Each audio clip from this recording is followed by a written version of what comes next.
Oh, no, I was not just I did not just get done filming a video for Christmas. I don't know what you're talking about. Why do you ask?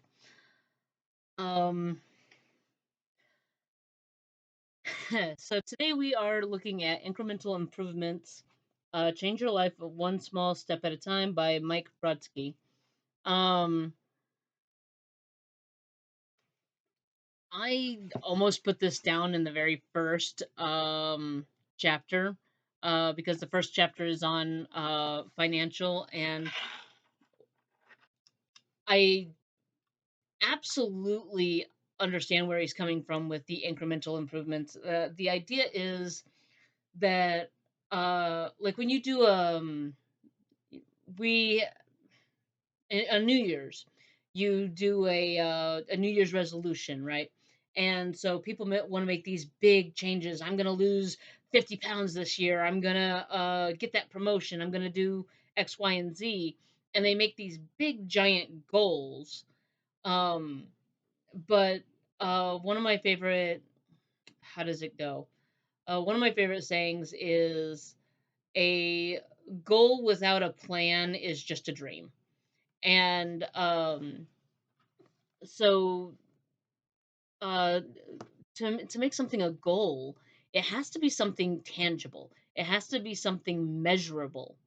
Um, so you can sit there and say something like, "Well, I plan on eating less sugar this year." That's not really a tangible goal. It's a good goal to have, but how do you measure that? Like, you know, um, and I know a lot of people are like, well, you just eat less sugar. Okay, but do you even know what your sugar intake is right now? If you don't know what your sugar take is right now, then how do you know if you're eating less? You know, and the thing is, like he talks about in here, is you make these big changes, and a lot of times these big changes are not sustainable.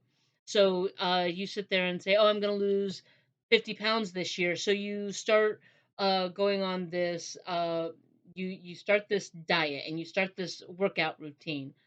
The problem with that is that if you stop the diet or you stop the workout routine, your body has gotten used to those things. So then when you stop doing that, you gain that weight, end up getting that weight back. So um, changing your diet is not as simple as I only have to be on this diet for X amount of time and then I can go back to eating the way I was. Eating the way you were is how you got into the situation you're in now. So, how is going back to eating like that going to help you maintain that weight loss?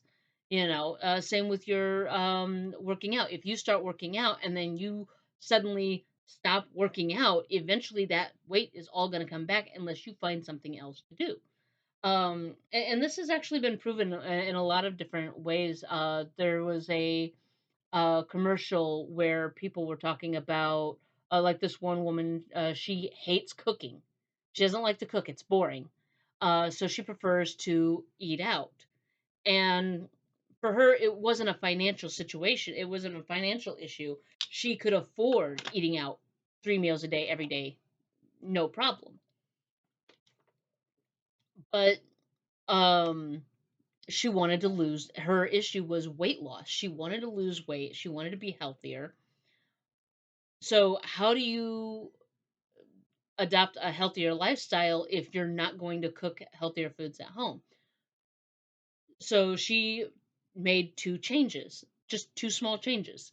One was she started walking to the restaurant. The restaurant wasn't that far. Her favorite restaurant was not that far from the house. So she started walking. So she got activity. And then the second thing she did was she started changing what she ate at the restaurant. She still ate foods that she liked, she just made healthier choices. Another guy talked about how he hated spin class, but he needed movement, he needed some exercise. So he took up swimming because he enjoys swimming. And that's what Mike talks about in here, is that it's not about making big giant changes. it may seem like a big change to go from driving to the restaurant to walking to the restaurant, but if it's a nice day and it's not that far away from her, she didn't mind walking. She enjoyed the walk. So for her, not that big of a change, not that big of a difference. It was a small change, but it had an impact. Changing what she ate at the restaurant might seem to some people like a big change, but for her, it wasn't that big of a change. She still got food that she enjoyed. She just chose healthier options. For the guy that chose swimming over spin class, it wasn't about what he was doing as far as how he was getting his movement. All he had to do was get the movement. The exercise that's going to work for your health is the one you're going to do. If he hates spin class, he's going to find reasons to not go. He'll go out of obligation at first, but then it's going to get to a point where he's going to resent it and he's going to dread it and he's going to find ways to get out of it. Whereas if he's going swimming and he enjoys swimming, that's not that big of a change for him.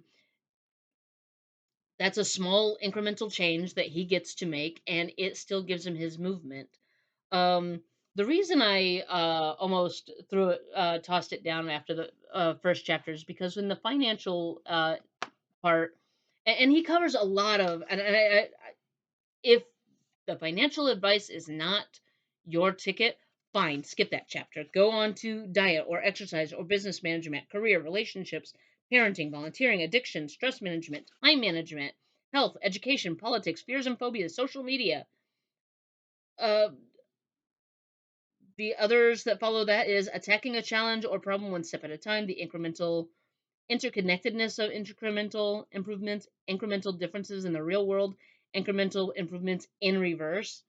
Um, there's plenty in here for, and there's something in here everybody like he says in the foreword, um or in the prologue. Have you already achieved everything you want to achieve in life? If so, you can put this book down now. I haven't. That's why I picked it up. But when he gets into the when he got into the financial, and I wish he hadn't started with the financial. I know that a lot of people, like, that's their biggest thing is the financial. I don't feel like I'm struggling with the financial things myself. Um but the reason I almost put it down is because of this very tired advice that people, when they want to talk about finances and how to save more money, they keep going to two things that it just, I immediately tune people out, and that is stop buying your coffee out and stop eating out. Um, because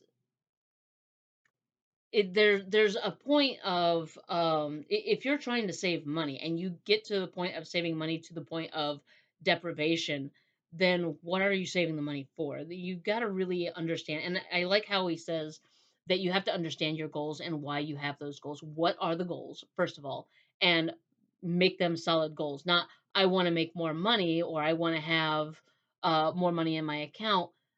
What is the actual goal? So like at one point he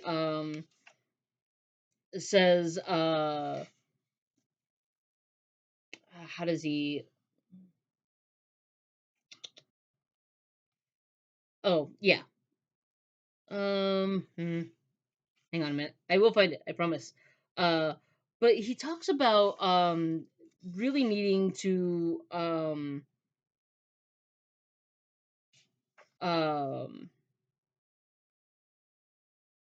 have a plan in place and a real goal on this. um so um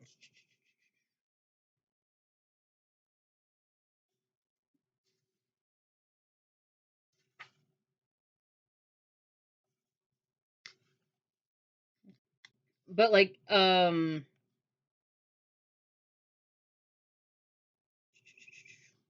where is it?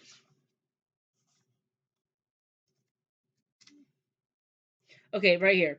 A financial plan should never be, I'd like to make as much money as I can as fast as possible. That can be a recipe for disaster. Always identify specifics. For instance, pick goals such as the following: I'd like to retire at the age of 63 and have 70,000 in annual income available to me adjusted for inflation. Or I'd like to send my 2-year-old son to a top private university in 16 years and be able to cover his tuition, room, and board. I'd like to know that if anything happens to me, my family will be left with enough money to maintain their current lifestyle, generating 80,000 per year in income until our children have completed college, at which point I'd like my wife to still have 50,000 in annual income. I'd like to be able to afford to put 20% down on a $300,000 home within 4 years. These are examples of specific goals, and I agree. The more specific you can get with your goal, the more likelihood you will have for success, because you will have something to plan for. Okay, I want to be able to afford a 20% deposit on a $300,000 home in the next 20 years, or whatever. What did he say? In within 4 years. Okay, if you want 20% down on $300,000 home, then the first thing you have to do is obviously figure out what 300,000 20% of $300,000 is. Now you have the goal of 4 years. That's your deadline. How do you get that money in that time? So now you have a goal, you have a deadline, and you can now put into place a proper uh plan to reach that goal. You know what steps you need to take, and you can break those down. I like to do 10-year plans. uh I do a 10-year plan with my husband, and we've got our 10-year plan set up, right? And we work backwards. Okay, if we have to be here in 10 years, then where do we need to be in 5 years? Okay, and then we kind of break those down yearly, and then each year we can break it down monthly. So if we've got this 10-year plan, say uh we want to be we want to have our house paid off by um and actually our goal to pay off our house, we had the goal to pay off the house in 20,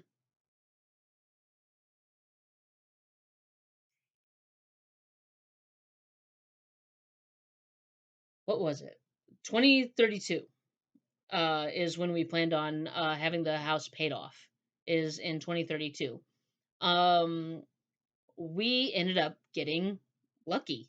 One of our close family members came into a large sum of money, and for Christmas they offered to pay. They wanted to do something special for everyone, and so they asked everybody, "What's the one thing that you would love more than anything? Like, if you could get anything taken care of, what would it be?" And for us, it was getting the house paid off. And so that relative asked us, "Well, how much more do you have left on your house payment?" And they paid off our house for us. No strings attached. We don't have to pay them anything back. Um, but since we don't have that hanging over our head, we don't have to work as much now. We don't have to bring in so much money. We've got all of our debts paid off. Um, with the house being paid off, we put all of the money towards that we were going to pay towards the house, towards paying the truck off. Our vehicles are paid off. Our house is paid off.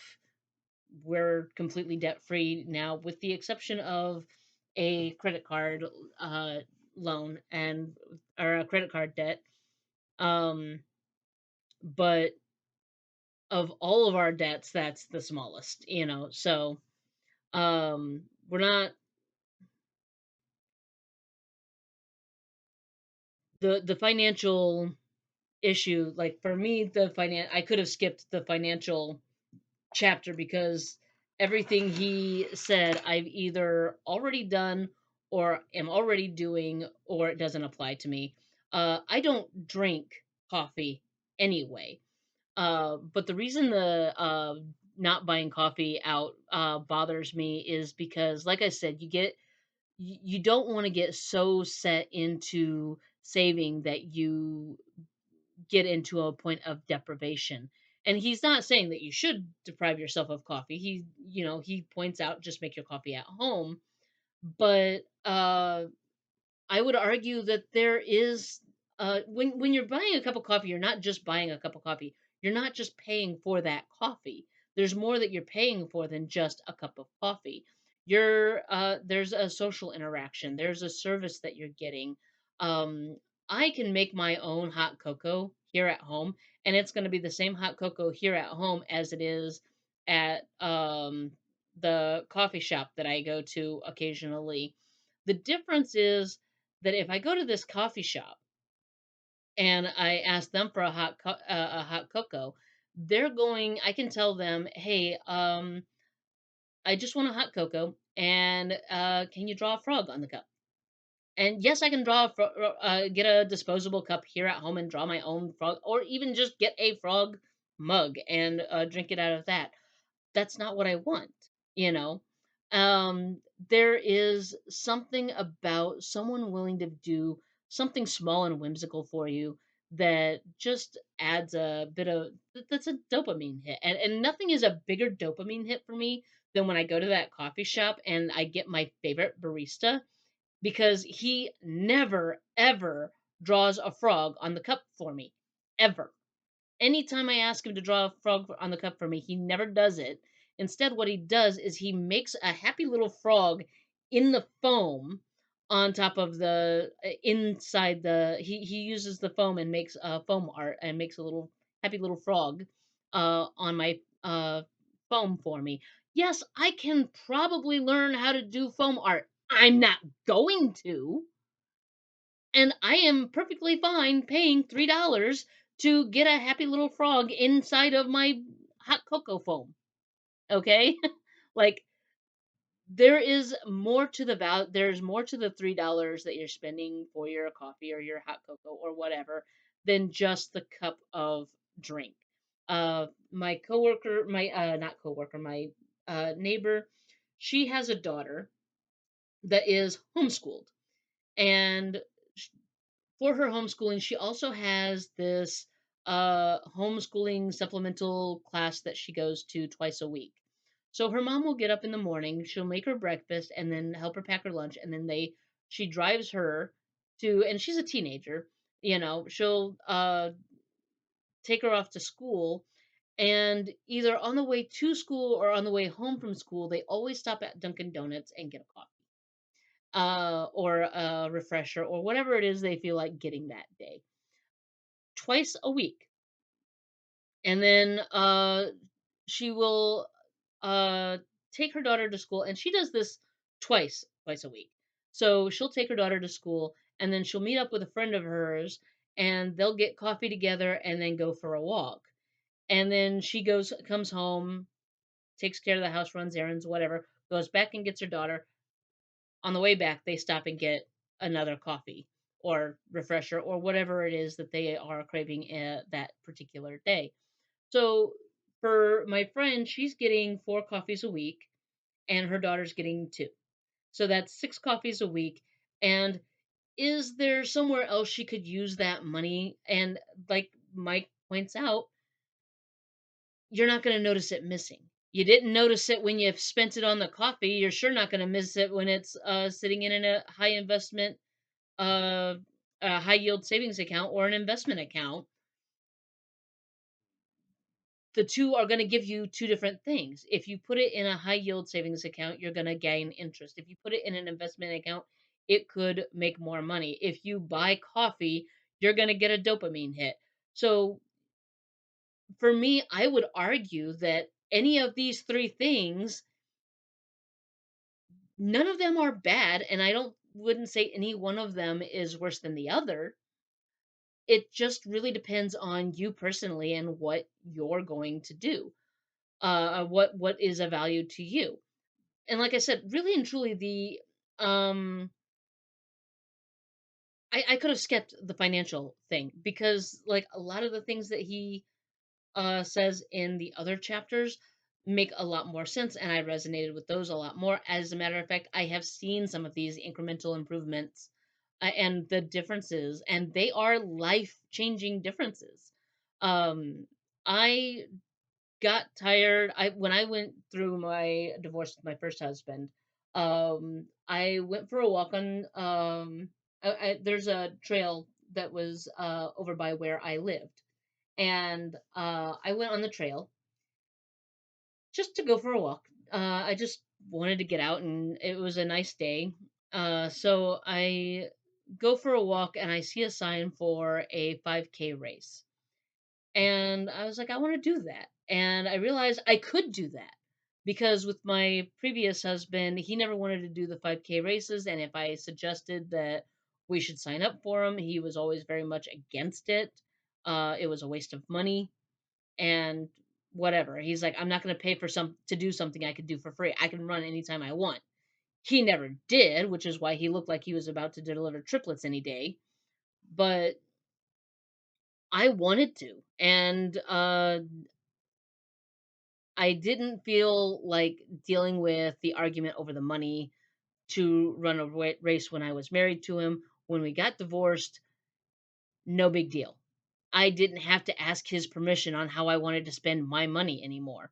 So I signed up for the race, and I found that I enjoyed it. The race was $35 to join, and I kept doing these races, and I realized that I enjoyed it. I wanted to improve my time, so I decided I was going to start running on the trail. And one of my neighbors, one day she saw me getting ready to head out, and she's like, "Where are you heading to?" And I said, "I'm heading up to the trails to go for a run." And she's like, "Oh, I used to run, you know." She says, "I don't do it anymore." And I was like, "Well, why don't you come with me?" And she's like, "Well, I can't. I got one thing or another to do." And I was like, "All right, well, I'll see you later then." So I went running, and she was like, "Maybe I'll come. How often do you go running?" And I said, "I go running every day." And she says, "Well, maybe I'll come tomorrow." Okay. So the following day, I get ready to go running, and I decide to stop by her place. And I said, "Hey, you coming running?" And she's like, "Maybe tomorrow. I've got something else, I'm doing. I kind of forgot about it." And I was like, "All right." So I went on my run. So the next day, I knocked on her door and I said, "Hey, I'm going to go for my run. Are you coming?" And I fully expected her to say no. And she was going to say no, but her daughter was there, and she's like, "Mom, just go. You know you want to. You keep making these excuses. Just go." And she's like, "Well, what about, the kids?" Because it was her adult daughter living with her with her two kids. And she's like, "They're my kids. I got them. Like, I'm right here. Like, I can take care of my own kids. You don't have to take care of my kids. Go." And so her mom's like, Okay, let me get changed, I guess." So she went and got changed, and she could not keep up with me because I'd been running by that time quite a bit. So I slowed down, and she, for the most part, walked. That's all she could do, and she was happy with walking. And I told her, I said, "Hey, let's take a picture." And she's like, "I don't know." She's like, "I'm fat and out of shape." And I was like, "So am I."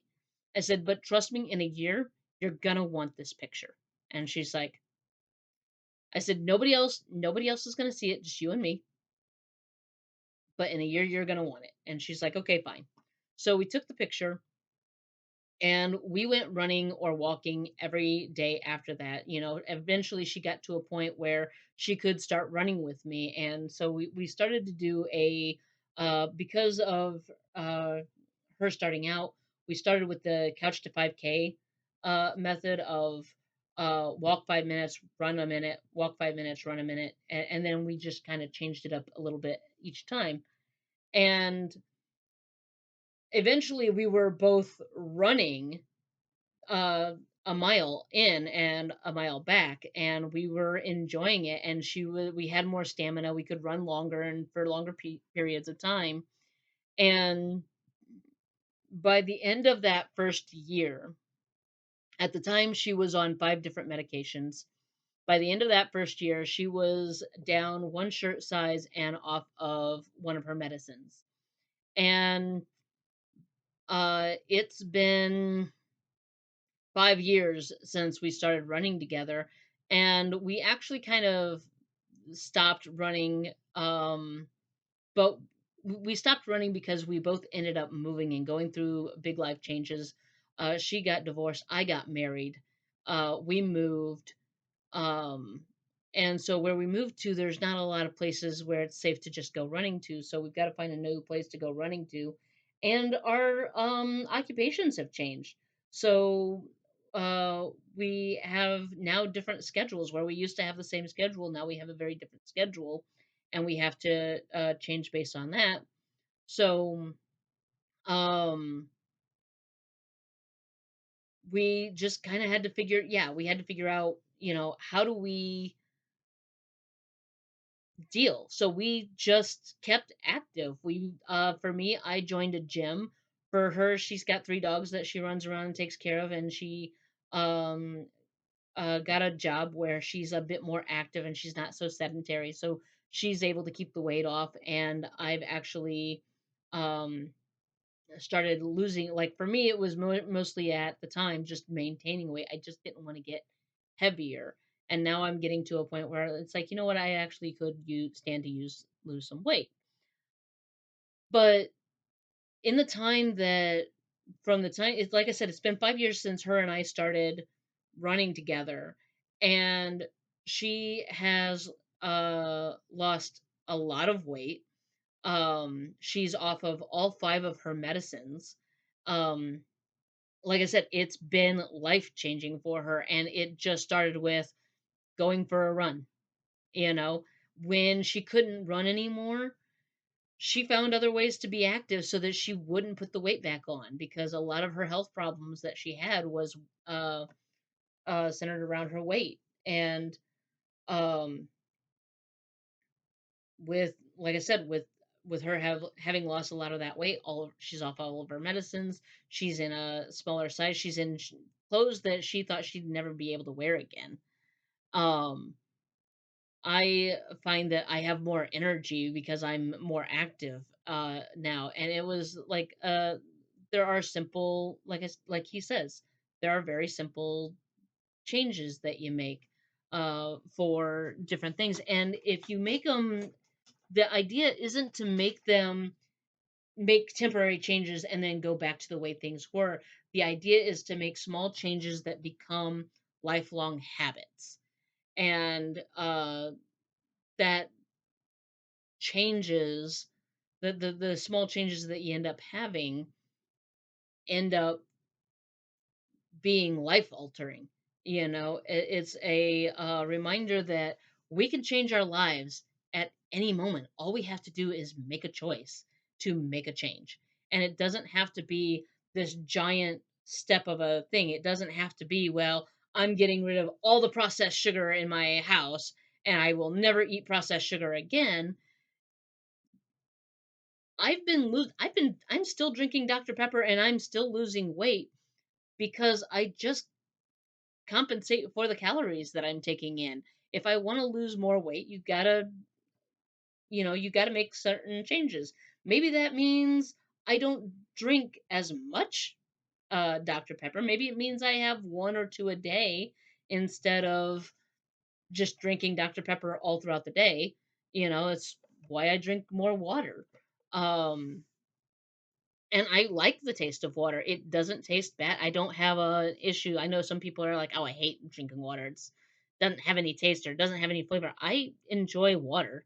I just enjoy sodas sometimes too. Usually with a meal, and a lot of times, I I like to drink it. Most the time that I most like having a Dr. Pepper is when I'm eating out. Now my husband and I, we both like to have dinner out. Most of the time, dinner out for us means he's grilling burgers on the outside in the backyard, and we sit at the table outside on the back porch. Other times it is literally what it sounds like. We're going out to a restaurant. We like to find new restaurants to try out. And there is a again, there's a value to it. Yes, I could save $50 by not going to the steakhouse with my husband, and we could just have some steaks at the house. But there's something about getting dressed up and going out to dinner and enjoying our time and not having to cook and not having to clean up afterwards and just paying somebody else to do that. Um, when it comes to the financial thing, I think it really comes down to what do you value. Um, if you're starting with no savings and nothing planned for retirement, then okay, if you don't want to give up your coffee, then find something else that you're willing to give up, even temporarily, or find something you're willing to compromise on. But I also don't know that you're really gonna say, like, I know that people like to throw out big numbers for coffee, but like what my friend, my neighbor, she likes Starbucks coffees. She will get the Starbucks coffee grounds, but out of those bags, she spends about $15 for a bag of Starbucks coffee. She might get 6 cups of coffee out of that. And for some people, they're like, well, you should be able to get more than that. Well, she drinks a 16-ounce coffee. And when she goes to Starbucks, she gets a 16-ounce coffee. So she's getting 6 cups of coffee for $15. She pays $2.50 for the same coffee at Starbucks. In the end, she's saving $3 per bag, so really the difference is not that big, and that's kind of his point, is it's the small things that add up. But you take that $3, um and you roll it over throughout like a month, you're talking about $12 in a month, um maybe a little over $100 by the end of the year.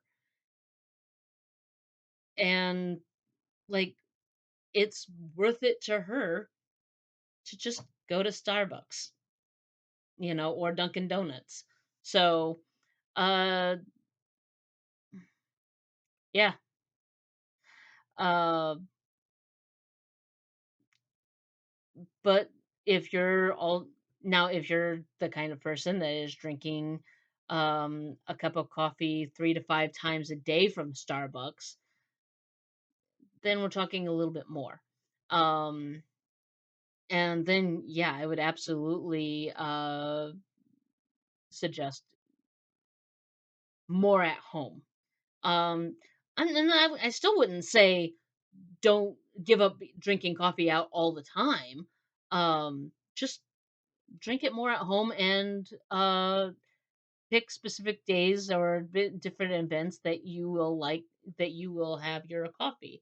Maybe you drink coffee at home or in the office for the week, and then Friday is your Starbucks day.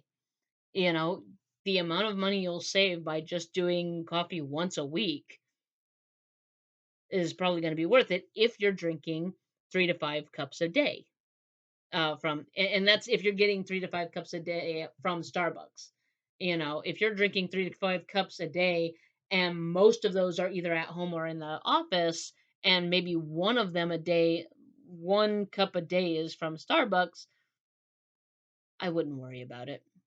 But like I said, that's just on the financial side. The diet and the health and the time management, especially. I people have more time than what they think they have, and because I mean, think about how much time you spend scrolling on your phone, or playing a game on your phone. Again, there is a certain amount of dopamine and brain break that you need, that there's a value to that. But maybe you say, okay, I'm only going to play 1 or 2 levels, and then I'm going to do this. If I spent so much time I could spend a bunch of time on my phone. If I spent the time on my phone that I spent writing my novels or working on these YouTube channels or reading these books, then I would never get these books written. I'd never get a YouTube video out. I would never get a page written, you know. But it's you have a lot more time than you think you do. That most people just spend a lot of more time um wasting it on things. I had a lot of people when I tell them about reading books, they'll say make the comment, I don't have time to read. And my response is always, you make time for the things that matter. If reading doesn't matter to you, then no, you don't have time to read. If it's more important to you to, let's say, go out in the backyard with your teenager and run around after the dog, great. Go chase your teenager and your dog around the backyard. Don't worry about picking up a book. This is a hobby that is supposed to be enjoyed, or like this in this case, you can learn something from it. And I absolutely encourage people to read for both improving their knowledge and learning, and for enjoyment. But like I said, you make time for the things that matter to you. There are going to be times when your teenager and your dog don't need you. As a matter of fact, there's going to be times when the dog is going to be up in the teenager's room while the teenager is playing Fortnite with his friends. Unless you're going to get online and play Fortnite with your teenager, go pick up a book if you want to. Or whatever else it is that you want to do that you keep saying, I don't have time for. If you really want to do it, there's some time. You just have to choose that scrolling on this is not as important as reading this, or scrapbooking, or whatever other crafty, cozy hobby that you like to do. Um, yeah, that's all I got for you. Definitely go get yourself a copy. I will have it in the linked in the description below. Don't forget to like, comment, and subscribe. And if you don't know what to comment, if you just want to let me know you were here, leave an emoji of a coffee. See ya.